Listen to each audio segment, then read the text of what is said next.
내일의 품격, 김성환의 시사야에서 챙겨가세요. 하루를 마무리하는 시간 꺼내보는 당신의 지식 창고. KBS 1라디오 김성환의 시사야.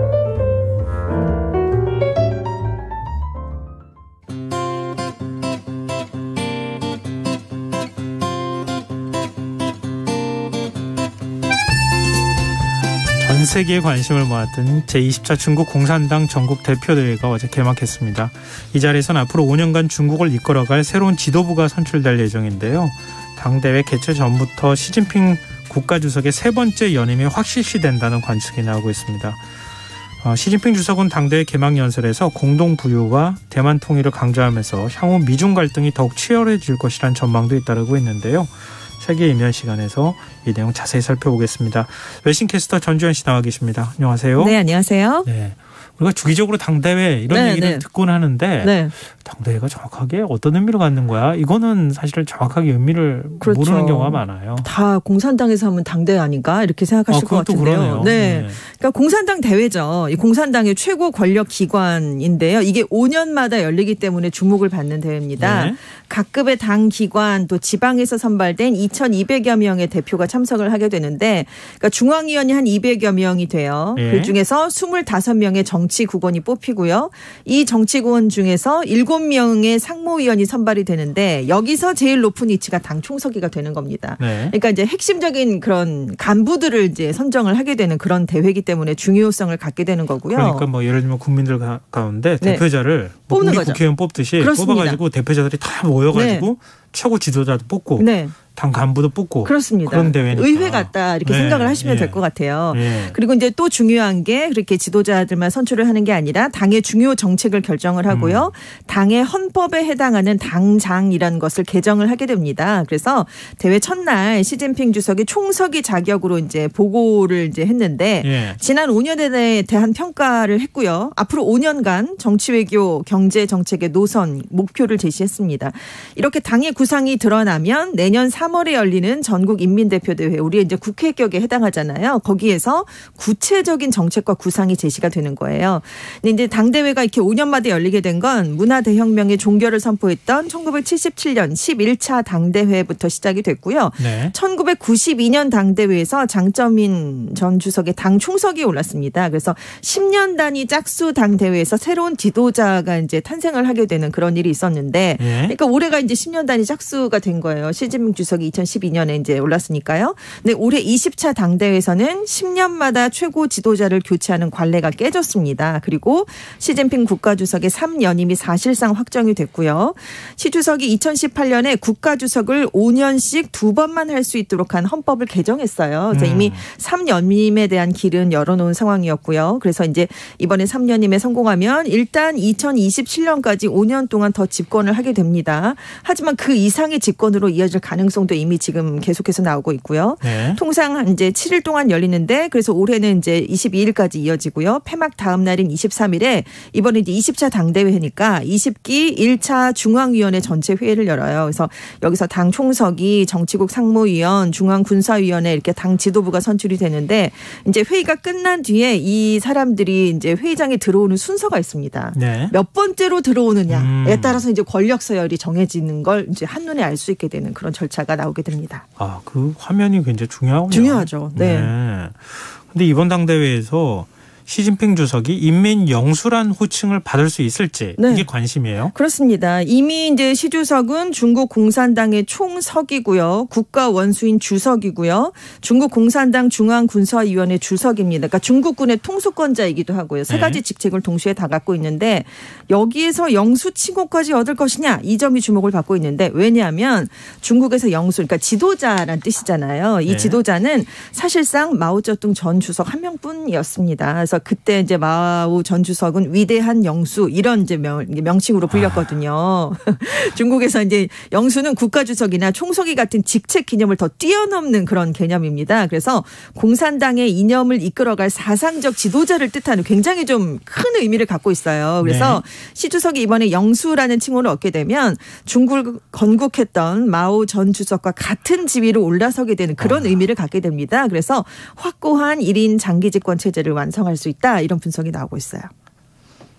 마오쩌둥하고 같은 반열에 올라간다. 네, 그렇습니다. 건국의 아버지잖아요. 중국에서는. 그러니까요. 네네. 그런 같은 개념으로 올라선다는 얘기죠. 근데 이번에 시진핑 사상이 일종의 이제 뭐라 그럴까요? 당의 어떤 정책 강령으로 강령으로 채택될 수 있을 것인가? 이게 관심이에요? 그렇습니다. 중국은 당이 국가보다 높은 위치에 있어요. 그래서 당이 국가의 모든 부문을 지휘 감독하는 사회주의 체제 특유의 당 국가 체제입니다. 그래서 당의 헌법인 당장이 국가 헌법보다 더 우선을 하게 됩니다. 그래서 당의 최고 지도자인 당 총서기가 국가의 최고 지도자인 국가 주석보다도 높은 위치에 이제 속하게 되는 거예요. 그래서 이번 당대에서 중국을 지도하는 핵심 원리이자 규범인 이 당장을 개정하는 작업을 통해서 시진핑 사상이 여기에 과연 들어갈 것인가 이게 관심을 모으고 있는데 이미 이제 2017년 제19차 당대회에서 시진핑 신시대 중국 특색 사회주의 사상이라는 것이 삽입이 되긴 했습니다. 근데 이걸 이제 시진핑 사상으로 줄일 가능성이 제기가 되고 있는데 당장에 들어있는 마오쩌둥 사상하고 좀 비슷하게 이제 이름만 넣어서 격을 좀 맞추지 않겠느냐 이런 얘기가 있는데 지금 당장을 보면 뭐가 들어가 있냐면요. 마오쩌둥 사상, 덩샤오핑 이론, 장쩌민의 3개 대표론 이렇게 교리가 올라 있어요. 근데 이 사상, 이론, 논리 순으로 또 우열이 있습니다. 근데 지금 사상이 올라간다는 거잖아요. 그러니까 시진핑 사상이라는 표현으로 당장에 올라가게 되면 이제 사상적, 정신적 면에서도 이 덩샤오핑, 그러니까 중국 개혁 개방을 설계했던 덩샤오핑을 넘어서 이 마오 전 주석과 같은 위치에 오르게 되고, 그러니까 인민 영수 칭호와 함께 이렇게 당장에 사상이 올라가게 되면 정말 시 주석이 최고 지도자가 됐구나 이걸 나타내는 그런 얘기가 되겠습니다. 말씀 듣다 보니까 사회주의 체제잖아요. 네. 근데 한 사람을 이렇게 자꾸 뭐 일종의 이제 숭배하듯이 이런 내용을 자꾸 넣는 게 이게 맞는 건가 이런 생각을 그러니까요. 마오 전 주석을 그렇게 숭배하다가 덩샤오핑 시절엔 또 그걸 없앴잖아요. 숭배를 하면 안 된다라고 했는데 다시 마오 전 주석 시대로 돌아가는 것인가 뭐 이런 얘기도 정말 나오고 있습니다. 네, 이건 뭐 중국에서 뭐 지도자가 어떤 이상을 갖느냐 이런 것에 관한 문제니까 좀 우리가 뭐라고 평가하기가 참 애매한 그렇습니다. 부분이긴 한데요.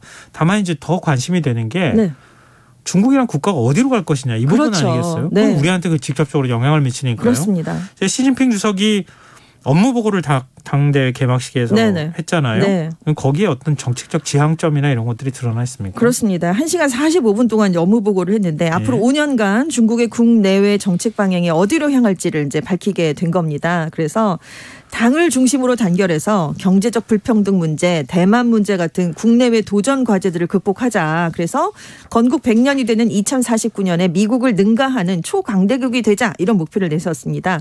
특히 이제 사회 경제 분야에서 강조가 된 게 공동부유였어요. 이게 시 주석이 계속해서 강조해 오던 그런 사상이었잖아요. 그러니까 중국식 현대화라는 걸 내세웠는데 이게 전체 인민의 공동부유를 실현하는 현대화가 중국식 현대화다. 그러니까 서구에서 말하는 현대화랑은 다르다라는 데 차별을 내세운 거고요. 그래서 전체 인민의 공동부유를 힘써서 촉진해야 하면서 양극화를 결연히 방지해야 한다라고 얘기를 했습니다. 그러니까 구체적으로 그러면 공동부유 모두가 함께 잘 사는 사회를 실현하려면 어떻게 해야 되느냐.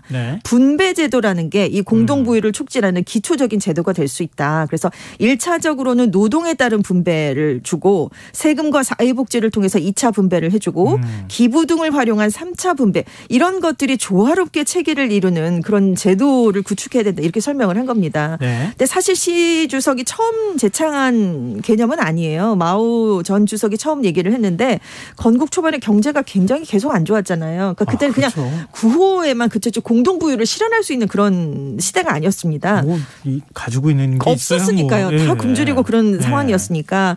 근데 78년에 개혁 개방을 한 이후에는 그때는 이제 공동부유 다 함께 잘 살자가 아니라 먼저 잘 살자. 그런 사람들이 나중에 낙후된 사람들을 이끌어보자. 그러니까 선불원 먼저 좀 잘 살아보자. 이런 게 우선시되면서 뒷전으로 공동부유가 좀 밀렸는데 2000년대 들어서 중국이 굉장히 고도 성장을 계속해서 이뤄냈었잖아요. 네. 그리고 이제 최근에 경제적 불균형, 그러니까 양극화가 너무 심해지면서 이게 사회의 안정을 위협할 정도로 안 좋아졌거든요.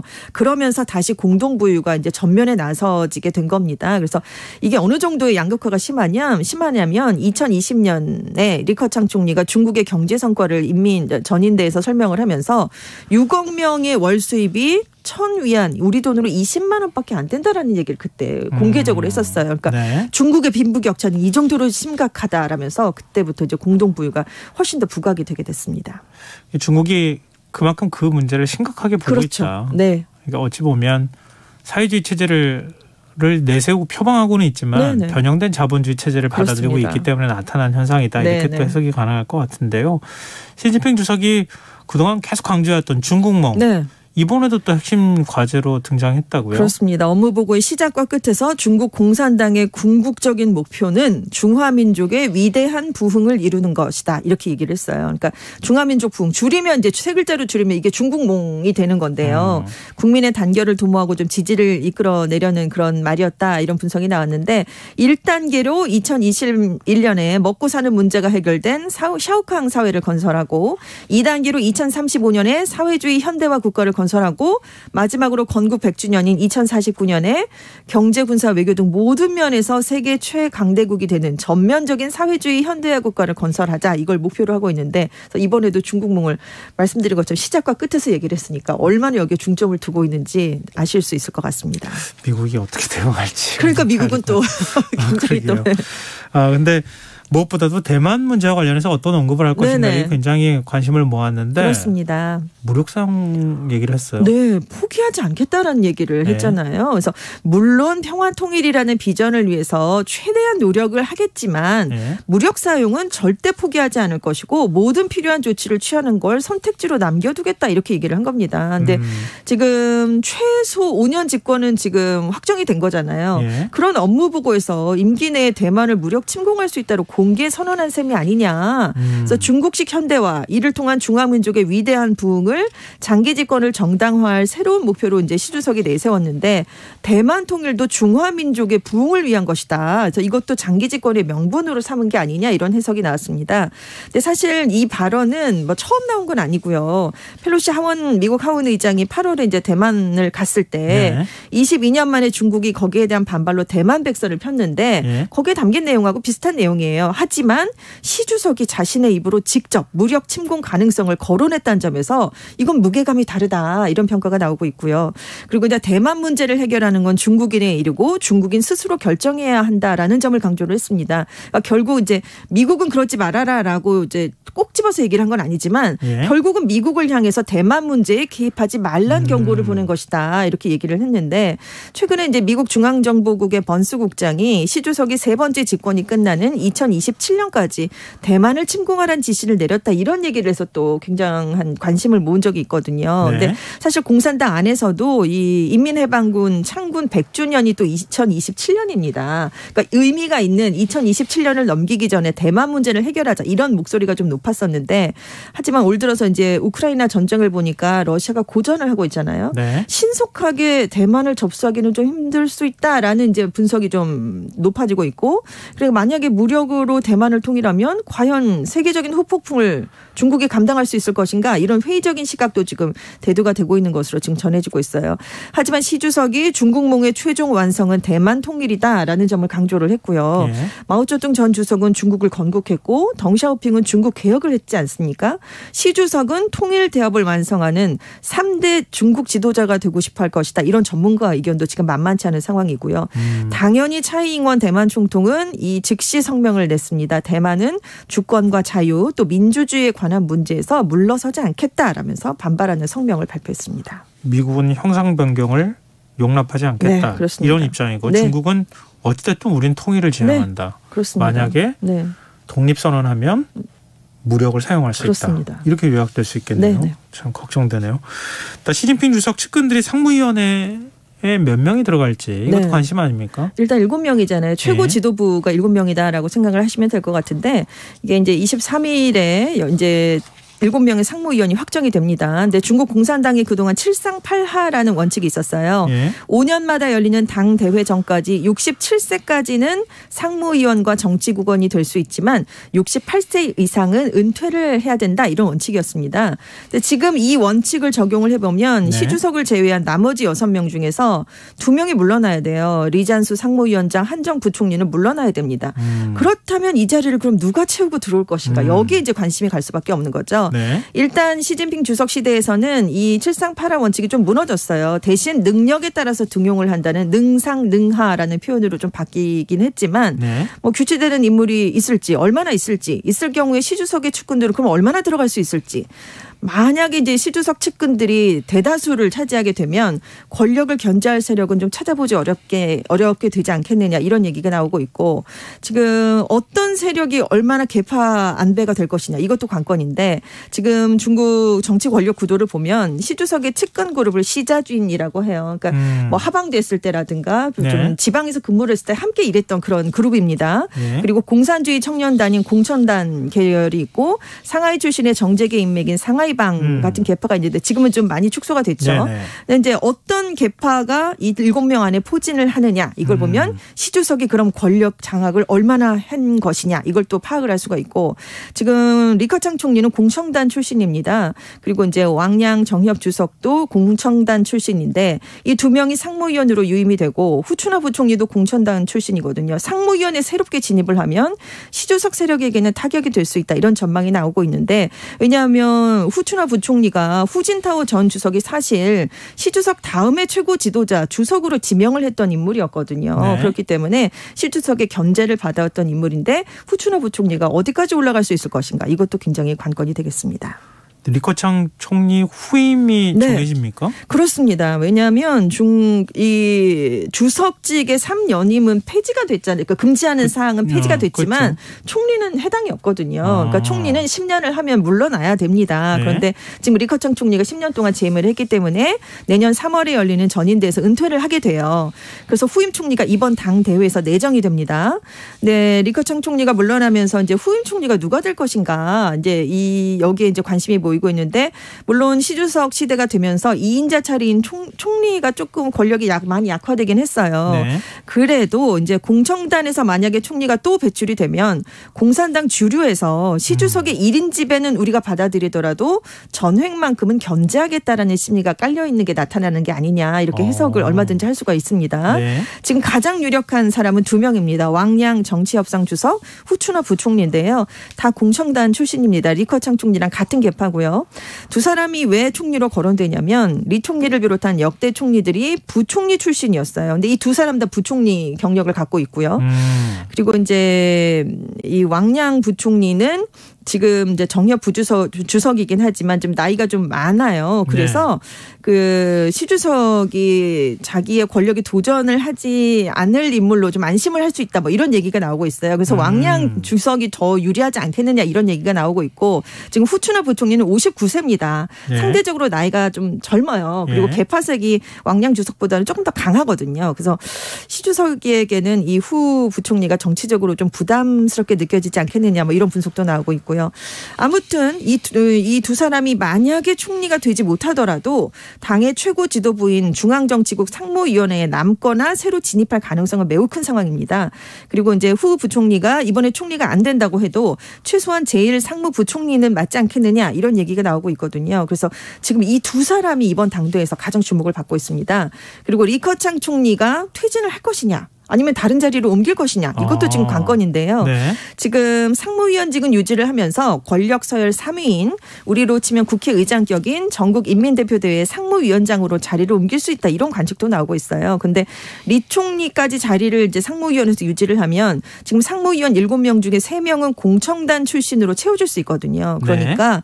시 주석의 1인 권력이 예전보다 훨씬 강화되긴 하겠지만 이렇게 공청단 출신이 최고 지도부에서 상징적으로 견제 세력이나 균형추 역할을 할 수 있다. 이런 분석도 함께 나오고 있습니다. 중국도 내부 세력 다툼이 대단하군요. 잘하죠. 말씀 들어보니까. 근데 시진핑 주석 사실상 영구집권이라 이렇게 얘기하는데 네. 원래는 2035년까지만 가능한 거 아니에요? 그러니까 그 10년 동안 하면 지금 2022년이니까요. 네. 2032년까지 32년? 예, 그렇게 되겠죠. 5년, 네. 5년 이렇게 되면. 네. 근데 최소 지금 일단 2027년까지 5년 집권은 확정이 되는 거고요. 네. 그럼 2032년을 넘어서 2035년까지도 집권을 할 수 있다. 이런 전망이 나오고 있기 때문에 지금 눈길을 끄는 건데요.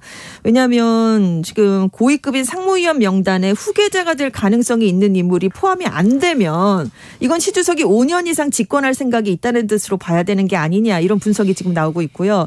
그리고 시 주석이 2049년에 이제 건국 100년에 세계 제1의 국가가 되겠다면서 중간 단기로 설정한 시점이 2035년입니다. 네. 사회주의적 방식으로 현대화를 기본적으로 완성하겠다라는 걸 이번 보고에서 밝혔는데 아니 이걸 잘 좀 들여다보면 그러면 2035년까지는 집권을 하겠다는 뜻이 아니겠느냐 뭐 이런 얘기도 지금 나오고 있어요. 2035년이면은 지금 13년 뒤 아니에요? 네, 그렇습니다. 그러니까 뭐 5년 꼭 이렇게 안 하고 장기 집권으로 가서 뭔가 이렇게 할 수도 있지 않겠느냐 이런 얘기. 심지어는 종신 집권 할 수도 있다 뭐 이런 얘기도 나오고 있잖아요. 그러니까 지금 사망 때까지 그냥 쭉 집권할 것이다 이런 얘기도 있어서. 그래서 이 시점을 어떻게 잡기가 굉장히 어려운 상황입니다. 네, 뭐 지금 종신 집권 얘기까지 나오는데 네. 시진핑 주석이 어떤 생각을 갖고 있느냐가 네. 매우 중요한 거 아니겠습니까? 그렇습니다. 근데 지금 앞서 쭉 말씀하시는 거 들어보니까 네. 미국에 절대 밀리지 않겠다는 뜻인 것 같아요. 그렇습니다. 미국 폴리티코지는 지금 시 주석이 중화민족주의를 표방하고 있는데 이게 미국이 앞세우고 있는 인권이나 국제규범 가치와 앞으로 더 자주 충돌할 수밖에 없는 사항이다. 시 주석의 권력이 단단해질수록 미중 갈등이 더 증폭될 것이다. 이런 분석을 내놨어요. 근데 지금 시 주석의 세 번째 임기에 미중 갈등이 터져나올 수 있는 가장 약한 고리로는 대만이 역시 지금 거론이 되고 있습니다. 네. 왜냐하면 시 주석은 대만 통일을 강조하고 있고 바이든 대통령은 대만 방어 의지를 적극 나타내고 있고요. 그럼 마찰이 이어질 수밖에 없잖아요. 그리고 이제 중국이 그동안 대외 문제에 있어서 굉장히 강경한 외교 자세를 보여왔기 때문에 앞으로 더 공세적으로 나오지 않겠느냐. 그런데 이제 미국은 또 가장 큰 적으로 중국을 꼽지 않았습니까? 러시아도 제치고 그렇죠. 중국을 억제하겠다는 뜻은 조치를 계속해서 내놓고 있거든요. 반도체나 반도체 장비도 다 막고 있고 중국과의 핵심 기술 경쟁에서 우리는 승리하겠다라고 하기 있기 때문에 지금 단기적으로는 미국과 타협을 시도할 수 있어도 장기적으로는 굉장히 갈등이 더 증폭될 것이다. 이런 전망이 나오고 있습니다. 네. 우리가 외교적 선택을 어떻게 하느냐가 매우 중요한 시점이 그렇습니다. 됐다는 이런 얘기가 되겠네요. 지금까지 세계이면 외신캐스터 전주현 씨였습니다. 고맙습니다. 네, 감사합니다. 김성환의 시사양 오늘 순서 여기서 마칩니다. 영화 관람권 2매와 팝콘을 드실 수 있는 모바일 쿠폰 당첨자 5분은 홈페이지 공지사항에 올려두겠습니다. 편안한 밤 되십시오.